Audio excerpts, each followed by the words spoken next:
देखिए साल 2023 में बहुत सारी भोजपुरी फिल्में रिलीज हुई, लेकिन इन दो फिल्मों का बहुत ज़्यादा चर्चा था। पहला तो था हर हर गंगे जिसमें पवन सिंह थे, दूसरा था संघर्ष 2 जिसमें खेसारी लाल यादव थे। इन दोनों फिल्मों को एक ही दिन रिलीज़ किया गया और इन दोनों फिल्मों में भारी टक्कर हुआ।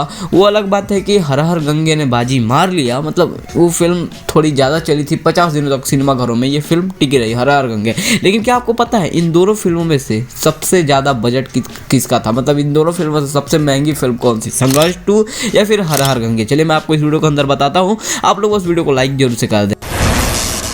देखिए हर हर गंगे का बजट 5 करोड़ तक बताया जाता है, लेकिन इसका रियल जो बजट है वो 4 करोड़ रुपया ही है। मतलब हर हर गंगे का जो बजट था वो था 4 करोड़ रुपया। वही भी बात किया जाए संघर्ष 2 का तो इसका बजट था 5 करोड़ रुपया। मतलब 5 करोड़ रुपया इस मूवी पर फूका गया था। हालांकि ये मूवी मतलब उतना कुछ कमाल नहीं कर पाई, 3 वीक में ही ये मूवी सिनेमाघरों से हट गई थी। लेकिन ये फिल्म 2023 की सबसे महंगी बजट वाली फिल्म थी। इस फिल्म के लिए खेसारी लाल यादव ने बहुत ज़्यादा मेहनत की थी और ये फिल्म हो सकता है कि टीवी पर बहुत अच्छा चल जाए और यूट्यूब पर बहुत अच्छा चल जाए, जैसा कि आम भोजपुरी फिल्में चल जाती हैं। तो आपको वीडियो कैसा लगा? अगर वीडियो पसंद आया तो वीडियो को लाइक जरूर कीजिएगा और ऐसी ही इंटरेस्टिंग वीडियोस के लिए हमारे चैनल को सब्सक्राइब जरूर से कर लीजिएगा। और भी वीडियोस हमारे चैनल पर पड़ी हुई है तो उन वीडियोस को भी देख लीजिए, एक बार जरूर से देखिए।